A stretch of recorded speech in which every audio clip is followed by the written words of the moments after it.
तो दोस्तों, चीन ने अपने पड़ोसियों को चेतावनी दे रहा है कि भारत से अगर एक भी मिसाइल खरीदी तो उसका गंभीर परिणाम भुगतने होंगे। फिलीपींस और वियतनाम को भारत से ब्रह्मोस खरीदने पर चीन के कलेजे में आग लग चुकी है। उसे ब्रह्मोस से डर लगना शुरू हो चुका है। क्या सच में ब्रह्मोस दुनिया की सबसे ताकतवर मिसाइल है? आखिर वजह क्या है चीन को इस तरह से तड़पने की? आखिर क्यों अपने पड़ोसी देशों को हमले की धमकी दे रहा है चीन? जानेंगे इस वीडियो में। दरअसल दोस्तों, शी जिनपिंग की छोटी छोटी आंखें डर और हैरानी से फैलने लगी हैं, क्योंकि उसके पड़ोसी देश वियतनाम के पास अब ब्रह्मोस मिसाइल जाने वाली है। जी हाँ, फिलीपींस के बाद अब वियतनाम भी भारत से ब्रह्मोस मिसाइल खरीदने जा रहा है। यही बात चीन के गले से नहीं उतर रही है। जब फिलीपींस ने भारत से ब्रह्मोस खरीदी थी, तब चीन ने खूब हल्ला गल्ला मचाया था, और अब एक बार फिर वियतनाम के पास ब्रह्मोस आने की खबर सुन चीन के होश उड़ चुके हैं। असल में दोनों ही देश चीन की आक्रामकता का सामना कर रहे। फिलीपींस के आर्टिलरी रेजिमेंट के पास कोई एंटी एयरक्राफ्ट मिसाइल नहीं है, जिस वजह से हवाई खतरों का मुकाबला कर सके। यही कारण से फिलीपींस भारत की सुपरसोनिक क्रूज मिसाइल यानी ब्रह्मोस ज़्यादा से ज़्यादा खरीदने पर जोर दे रहा है। ब्रह्मोस दुनिया के सबसे तेज गति से और सबसे विनाशकारी और विध्वंसक मिसाइलों में से एक है। चीन के पास कोई ऐसी मिसाइल सिस्टम नहीं है जो ब्रह्मोस का सामना कर सके। कुछ ऐसा ही हाल वियतनाम का भी है। भारत जहां पूरा लाइन ऑफ कंट्रोल यानी LAC पर चीन का बराबरी से सामना करता है, वहीं वियतनाम दक्षिण चीन सागर में चीन के खिलाफ सीना ताने खड़ा है। चीनी तटरक्षक जहाज फिलीपींस जहाज़ों को उसी के द्वीप पर जाने नहीं दे रहा है। बताइए, चीन का दावा यह है कि वे उसके अधिकार क्षेत्र में आते हैं। फिलीपींस ने उस पर ज़बरदस्ती कब्जा कर लिया है। इस कारण से दोनों देशों में कई बार भिड़ंत भी हो चुका है।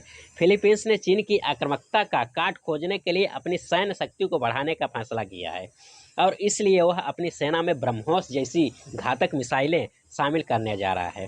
फिलीपींस ब्रह्मोस को अपने पूर्वी तट पर तैनात करेगा, क्योंकि यहीं से चीन की सेना फिलीपींस की घुसपैठ की कोशिश करता रहता है, और यहाँ ब्रह्मोस की तैनाती को देखकर चीन उस पर आंख भी उठाकर नहीं देख पाता, हिम्मत नहीं करता है। ब्रह्मोस मिसाइल बहुत ही शक्तिशाली मिसाइलों में से एक है। इसका विनाशक एकदम सटीक और अचूक होता है। एक बार जब अपने टारगेट की तरफ बढ़ती है तो उसे नाश्ते नाबूद करके ही लौटती है। इस तरह से फिलीपींस का ये हिस्सा पूरी तरह से अभेद हो जाएगा।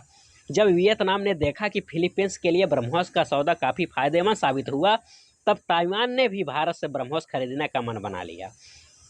ताइवान की तरह चीन वियतनाम को भी इंडिपेंडेंट देश न मानकर उसे अपना हिस्सा बताता है। वहीं भारत और वियतनाम का संबंध हमेशा से ही मित्रतापूर्ण रहे हैं। दरअसल 1997 में जब चीन वियतनाम के बीच जंग हुई थी, तब भारत ने ही वियतनाम को काफ़ी सैन्य मदद दी थी। इसी वजह से चीन को हार का सामना झेलना पड़ा था। आज एक बार फिर वियतनाम चीन का मुकाबला करने के लिए भारत से ब्रह्मोस मिसाइल खरीदना चाहता है वियतनाम, और भारत और वियतनाम के बीच डील $6125 मिलियन की होगी। वहीं फिलीपींस के साथ भारत ने $375 मिलियन की थी। यानी कि वियतनाम के साथ की गई डील फिलीपींस की डील से लगभग कई गुना ज़्यादा है। यही देखकर चीन के माथे से पसीना आ रहा है।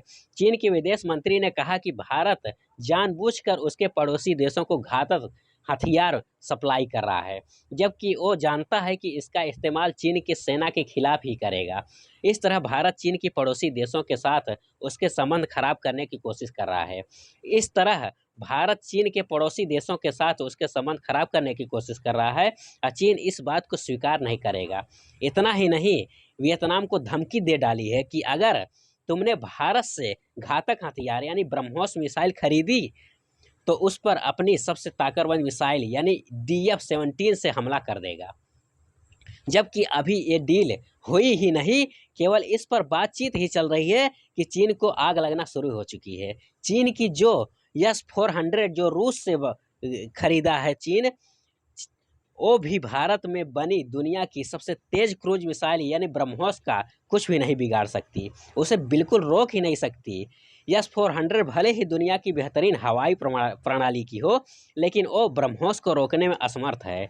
यह ब्रह्मोस रूस की SP-8 योनिक्स सुपरसोनिक मिसाइल पर आधारित है।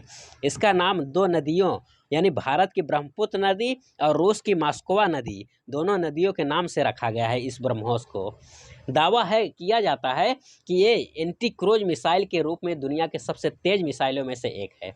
ब्रह्मोस पर हमला करना, ब्रह्मोस से बचना मुश्किल ही नहीं, बिल्कुल नामुमकिन है। इसकी खासियत यह है कि ब्रह्मोस सबसे तेज चलने वाली फाइटर जेट पनडुब्बियों, युद्धपोतों के साथ साथ जमीन पर मौजूद सिस्टम समेत कई अलग अलग प्लेटफॉर्म से लॉन्च किया जा सकता है इसे। भारतीय सेनाओं में, तीनों सेनाओं में इस मिसाइल को पहले ही शामिल कर चुका गया है। इसने कई मौक़ों पर अपनी श्रेष्ठता को साबित कर चुका है ये ब्रह्मोस मिसाइल। आज के समय में इसकी सीमा को 250 किलोमीटर से बढ़ाकर 450 किलोमीटर तक, यहाँ तक ही नहीं 600 किलोमीटर तक की लक्ष्य को साथ इसका टेस्ट किया जा चुका है। स्वदेशी स्टेल्थ मिसाइल INS विशाखापट्टनम से इसका सफल टेस्ट क्षमता को साबित करने में काफ़ी अहम भूमिका निभाई है ये मिसाइल। इसकी स्पीड 3 मैक से ज़्यादा है। यह साउंड यानी आवाज़ से 3 गुना से भी ज़्यादा की है। इसे और भी ज़्यादा यानी 5 मैक यानी कि हाइपरसोनिक क्रूज मिसाइल बनाने की ओर आगे बढ़ चुका है, जो दुनिया की किसी के पास ऐसी मिसाइल नहीं होगी। तेज़ी से अपने टारगेट को पहचान लेता है, पलक झपकते ही काम को तमाम कर देता है। एक बार टारगेट को हिट करने के बाद आपको इसे कंट्रोल करने की ज़रूरत नहीं होती, ये खुद अपने टारगेट को हिट कर लेती है। अपनी ब्रह्मोस NG यानी कि नेक्स्ट जनरेशन पर काम तेज़ी से चल रहा है भारत का। भारत ने तीनों सेनाओं के पास ब्रह्मोस के 5 वेरिएंट हैं। भारत के पास इसका अच्छा खासा स्टॉक है। चीन ने दावा किया था कि भारत के पास इस 18,000 से ज़्यादा ब्रह्मोस मिसाइल है, इसलिए वह बहुत ज़्यादा डरता है चीन ने भारत से। बहरहाल दोस्तों, अगर चीन ने पड़ोसियों के पास ब्रह्मोस मिसाइल हुई तो क्या चीन तीनों ओर से घिर जाएगा? कमेंट बॉक्स में लिखकर अवश्य बताइएगा। अगर चैनल पर नए हैं तो चैनल को सब्सक्राइब कर बेल आइकन अवश्य दबा लीजिएगा। धन्यवाद। जय हिंद।